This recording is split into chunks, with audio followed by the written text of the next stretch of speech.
This is about guiding. I got some small tips for you.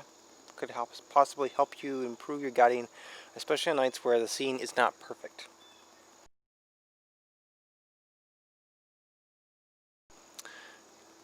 If you haven't gotten into guiding, it really is worth it. It's kind of a bit of a headache, but once you overcome the learning curve and the hurdles that are involved with doing it, it really does become, something that you never ever want to go back from.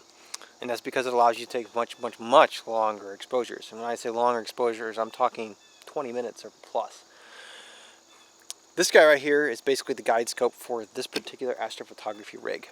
So, information from this guy. This guy is taking pictures every 5 seconds in my situation, and it sends them to the system, and it makes corrections based on how the star moves.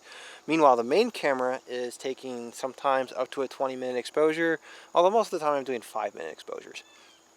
Now, with the scene, if your scene is bad, okay, what happens is mirage kind of makes the image fluctuate and move around a little bit. And if it tricks this guy into thinking that the star has moved, what happens is your mount will start working overtime, going back and forth, back and forth.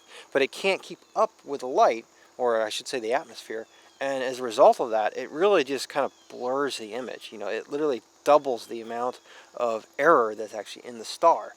So you don't want this guy getting fooled by the atmosphere. Now, in the film days, when I was shooting with Olympus OM cameras and we were using film, we learned a really valuable trick with telephoto lenses in the daytime if you were shooting objects that were far away. And that was you used a red filter. And this is with black and white film, obviously. But this camera, this guide camera, is also black and white camera, so it doesn't matter what color the image is. And for this particular guy, at first I started out just using a regular RGB red filter out of my filter set. And you can get like cheap ones too that'll even work for this. But I now have a Baader Killer filter. It's a red one. It's a 610 nanometer long pass filter.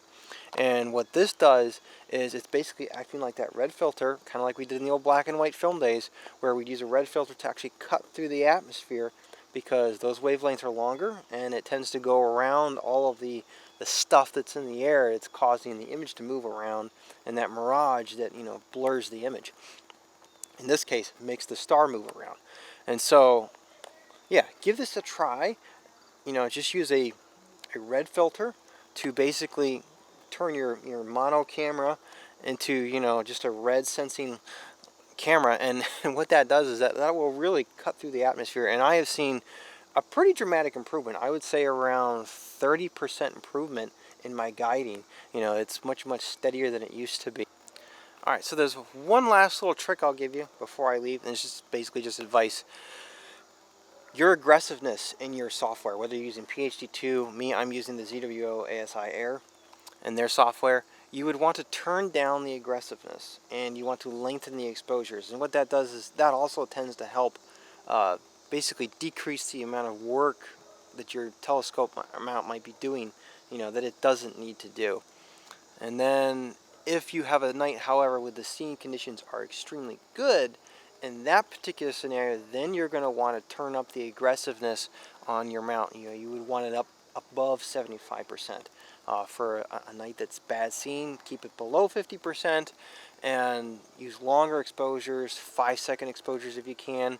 That will allow you to decrease the gain in your camera, which will also help the centroid detection of whatever guiding software you use. I know PHD2 and the ASI Air both run off the same engine, and its centroid detection system, it's actually 10 times more centroid detecting resolution, I guess you could say, than the actual pixel count of the camera. So, if this thing is, if one pixel covers a star, the centroid detection mechanism and algorithm that this stuff uses for guiding, it's able to basically decrease the size of the pixel in a virtual way by a factor of 10.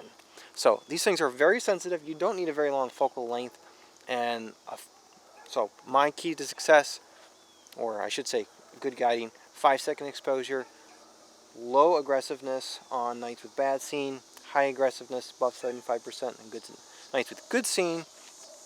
And then I'm using a red filter, kind of helps cut through the atmosphere. It also lets me start kind of guiding a little bit early as I'm setting up, because a red filter will see stars earlier than anything else, because your sky is blue, it's green, and this red filter will basically kind of filter out the atmosphere earlier, and so you'll be able to start setting up and getting on your guiding session much earlier, and you won't lose any time on a good night.